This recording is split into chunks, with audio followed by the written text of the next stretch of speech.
4월 13일 월요일입니다. 새벽 기도에 드리십니다. 찬송가 314장을 찬송 드리시겠습니다. 314장입니다.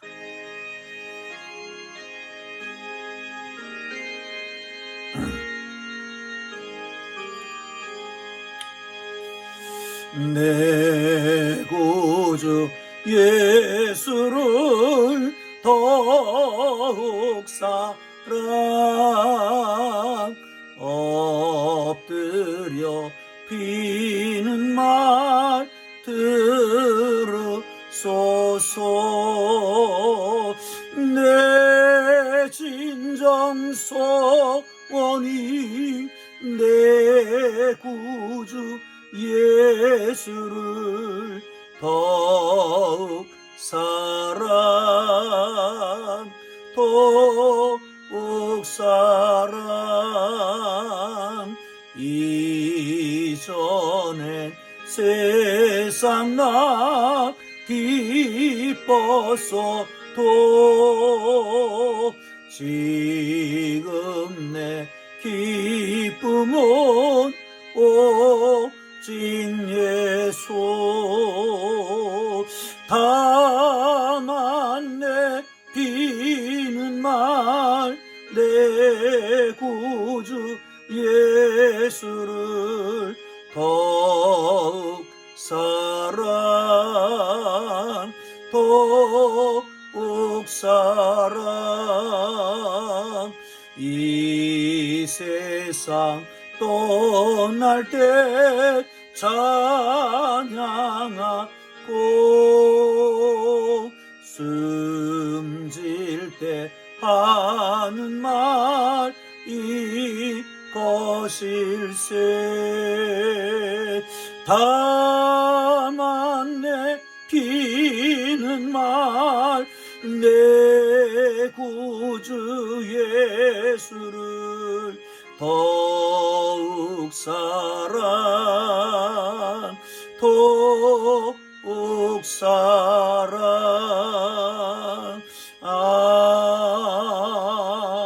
아멘. 오늘 은혜 주실 기록된 하나님 말씀 신명기 5장 1절에서 11절까지 말씀입니다. 신명기 5장 1절에서 11절까지 말씀입니다. 우리 큐티 자료집 생명의 삶이죠. 4월 13일분 우리 함께 나누겠습니다. 신명기 5장 1절에서 11절까지 말씀입니다. 다 찾으셨으면 우리 함께 읽겠습니다. 함께 읽으면서 큰 은혜가 되시기를 바랍니다. 모세가 온 이스라엘을 불러 그들에게 이르되 이스라엘아, 오늘 내가 너희의 귀에 말하는 규례와 법도를 듣고 그것을 배우며 지켜 행하라. 우리 하나님 여호와께서 호렙산에서 우리와 언약을 세우셨나니 이 언약은 여호와께서 우리 조상들과 세우신 것이 아니요 오직 오늘 여기 살아있는 우리 곧 우리와 세운 것이니라. 여호와께서 산 위 불 가운데서 너희와 대면하여 말씀하시매 그때에 너희가 불을 두려워하여 산에 오르지 못하므로 내가 여호와와 너희 중간에 서서 여호와의 말씀을 너희에게 전하였노라. 여호와께서 이르시되 나는 너를 애굽 땅 종되었던 집에서 인도하여 낸 네 하나님 여호와라. 나 외에 다른 신을 내게 두지 말지니라. 너는 자기를 위하여 새긴 우상을 만들지 말고 위로 하늘에 있는 것이나 아래로 땅에 있는 것이나 땅 밑에 물속에 있는 것에 어떤 형상도 만들지 말며 그것들에 절하지 말며 그것들을 섬기지 말라. 나 네 하나님 여호와는 질투하는 하나님이신즉 나를 미워하는 자의 죄를 갚되 아버지로부터 아들에게로 3, 4대까지 이르게 하거니와 나를 사랑하고 내 계명을 지킨 자에게는 1000대까지 은혜를 베푸느니라. 너는 네 하나님 여호와의 이름을 망령되이 일컫지 말라. 나 여호와는 내 이름을 망령되이 일컫는 자를 죄 없는 자로 인정하지 아니하리라. 아멘. 신명기 5장입니다. 신명기 5장은 하나님이 시내산에 임하셔서, 본문에서는 호렙산이라고 되어 있는데 시내산과 호렙산은 같은 산이지요. 시내산에 임하여서 그 하나님의 백성들과 언약을 세우는 광경을 말씀하고 있습니다. 불 가운데 나타나신 하나님이 두려워서 그 백성이 모세에게 부탁합니다.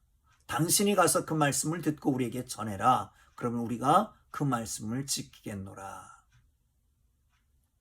모세가 호렙산에 이르러서 하나님의 말씀을 듣습니다. 그 말씀을 이스라엘 백성들에게 전하는데 10가지지요. 요약하면 10계명이라고 말하잖아요. 오늘 본문에는 1, 2, 3계명까지를 얘기하고 있습니다. 사랑하는 성도 여러분, 오늘 본문 가운데 언약 이런 말씀이 많이 나옵니다. 언약. 사실은 신약, 구약, 하나님께서 우리와 맺은 언약을 얘기합니다. 언약은 대체로 크게 두 가지로 나누지요. 하나는 일방적인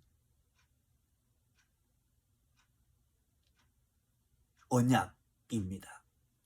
편무 언약이라고도 말하지요. 하나님과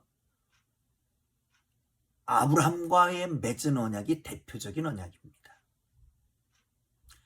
말 그대로 일방적인 언약이기 때문에 한쪽에서만 의무 조항이 있습니다. 다른 한쪽에는 의무가 없는 거지요.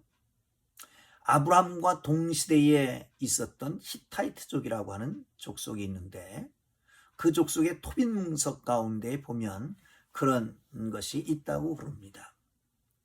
두 족장이 언약을 맺을 때에 소를 쪼개놓든지 양을 쪼개놓습니다. 그리고 두 족장이 그 사이로 이렇게 지나갑니다. 만약에 우리가 이런 언약을 지키지 않으면 이 소같이 쪼개질 것이다 라고 하는 것입니다. 창세기 15장으로 가면 아브람과 하나님이 언약을 맺으시는 광경이 있습니다.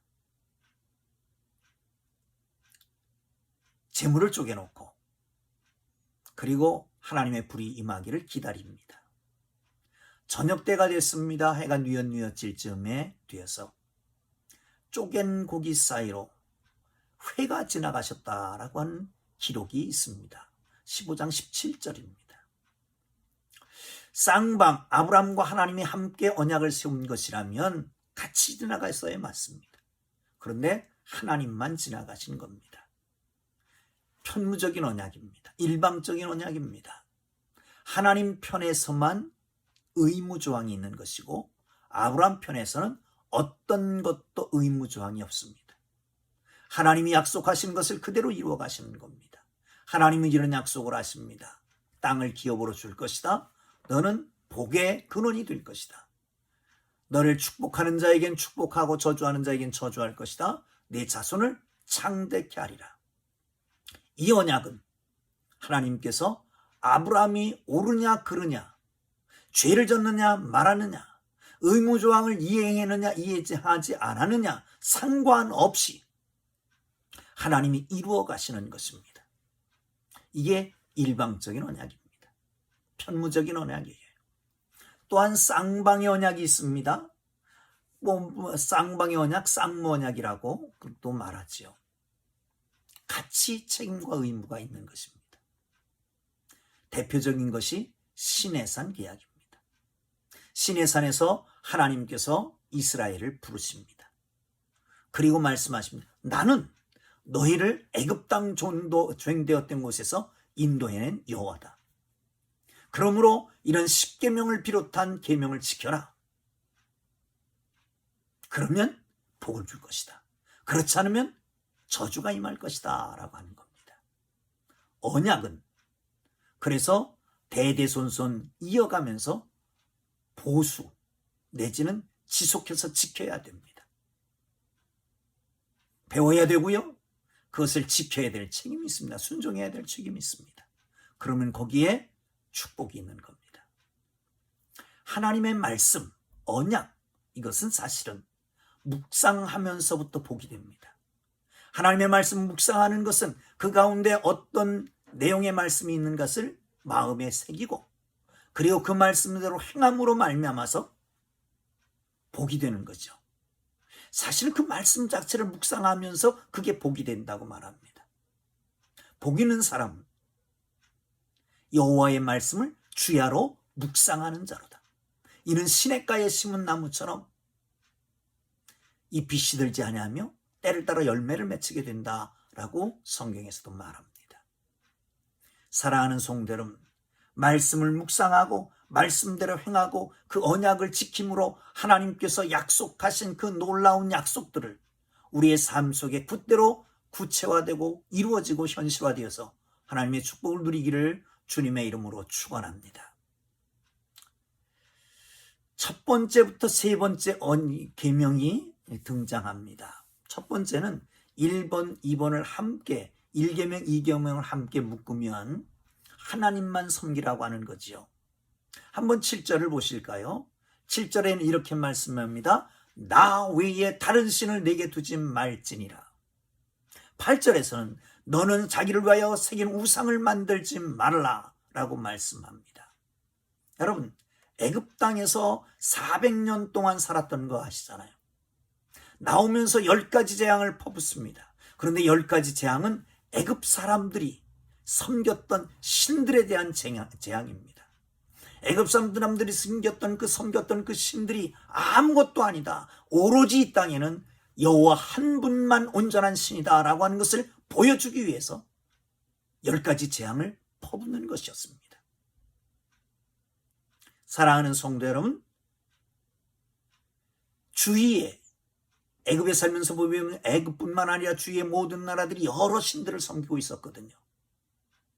하나님은 여러 신들이 아니라 하나님 한 분만을 섬기기를 원하시는 것을 믿으시기를 축원합니다. 그렇습니다. 첫 번째 가는 계명이 그렇고요. 두 번째 가는 계명이 그렇습니다. 하나님이 창조 사역 당시에 하나님의 형상을 닮은 사람을 만들자 그랬습니다. 그래서 사람을 만들었습니다. 우리는 하나님의 형상을 닮은 사람들입니다. 그런데 다른 형상을 만들어 놓고 그것에 절한다, 그것을 섬긴다, 그것을 예배한다라고 하는 것은 창조 질서에 어긋나는 것입니다. 다른 어떤 형상들도 다른 어떤 것들도 섬기는 대상이 아니라 다스리는 대상입니다. 생육하고 번성하고 땅에 충만하고 정복하고 다스려라 라고 말씀하지 않았습니까? 다른 어떤 피조물도 다스림의 대상이 아니라 결코 숭배의 대상이 아닙니다. 사랑하는 성도 여러분, 그러므로 하나님의 형상을 닮은 우리를 하나님께서 지으셨는데 우리가 다른 것들을 섬긴다고 그러면 하나님은 질투하시는 하나님이다 라고 말씀합니다. 질투는 뭘 가리켜서 말할까요? 내가 사랑하는 사람이 다른 어떤 것을 사랑할 때 느끼는 감정, 그것을 질투라고 말하잖아요. 아내가 다른 남자를 좋아한다면 어떻겠습니까? 그 질투의 화신이 그 속에서 불붙더라 할 것입니다. 그래서 그것을 제어하게 될 거죠. 하나님은 우리를 너무 사랑하기 때문에, 우리를 만드셨고 우리를 너무 사랑하기 때문에 우리를 구속하셨고 하나님의 자녀 삼으셨습니다. 그러므로 하나님만 섬기기를 원합니다. 하나님만 바라보기를 원합니다. 하나님만을 친구 삼고 하나님만을 남편 삼고 하나님만을 섬기고 살아가는 하나님의 사람들 되기를 주의 이름으로 축원합니다. 그럴 때 하나님이 어떻게 하신다고요? 1000대까지 복을 내신다고요.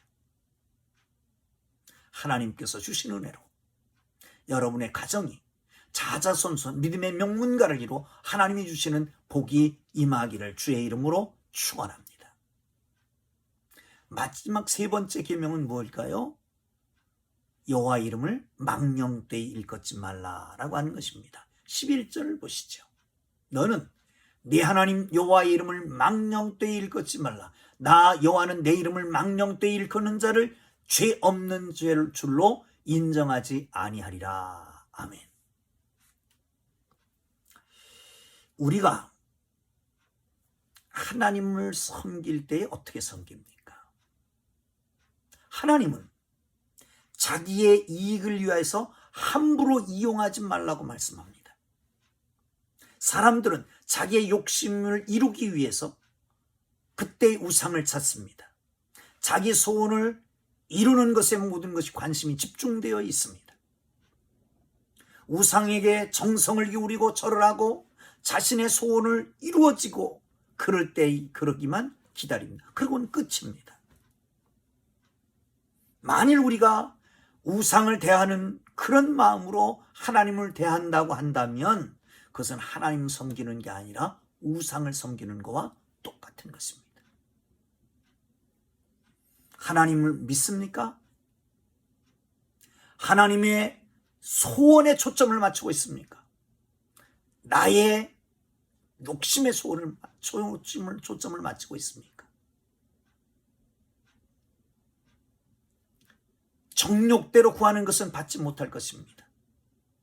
탐심은 곧 우상숭배라고 말씀합니다. 내 욕구를 채우려고 하는 마음, 그것이 바로 탐심이고 그것은 우상숭배와 같은 것이라고 말씀하고 있습니다.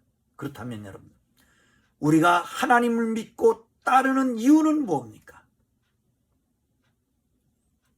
우리의 만유의 창조주이신 하나님, 우리의 영혼을 구원하신 그 하나님을 경외하고 순종케 위해서 믿음의 자리에 서 있습니까? 아니면 하나님께 무엇인가 얻기 위해서 믿음을 이용하고 있습니까? 오직 하나님만 예배하고 그 말씀에 순종함으로 우상으로 가득한 세상에서 우리의 성품과 삶을 통해서 하나님의 거룩하심을 드러내는 하나님의 사람들 되기를 주님의 이름으로 축원합니다. 우리의 삶의 장에 하나님의 뜻이 이루어지도록 순종하는 것입니다. 하나님의 뜻이 이루어지는 참 예배자로 서기를 주의 이름으로 축원합니다. 그렇습니다. 우리를 만드신, 그래서 하나님의 형상 닮게 하신 주님께서 하나님만 섬기라고 말합니다. 우상을 섬기지 말라고 말씀합니다. 하나님의 이름을 망령되이 일컫지 마십시오.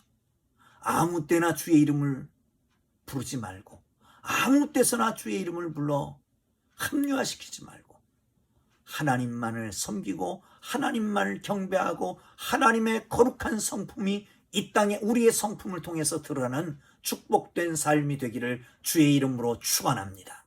기도하겠습니다. 거룩하신 하나님, 우리를 만드시고 구속하신 주님, 오로지 한 분 하나님밖에 신이 세상에 없는 것을 알고 그분만을 섬기라고 말씀하신 주님께서 우상을 만들지 말고 거기 절하지 말라고 말씀하시네. 하나님이여, 하나님만 바라보고 하나님만 섬기고 하나님만 의지하고 살아가는 하나님의 사람들로 살아가게 하여 주옵소서. 어떤 상황에서도 하나님의 이름을 망령되이 일컫지 않는, 하나님의 이름을 가지고 내 어떤 작은 욕구를 충족시키려고 하는 그런 삶에서 벗어나서 하나님을 영화롭게 하는, 그리고 우리의 성품을 통해서 우리의 삶을 통해서 하나님을 이 땅에 보여주며 살아가는 복된 하나님의 사람들로 세워지게 하여 주옵소서. 예수님 귀하신 이름으로 기도합니다. 아멘.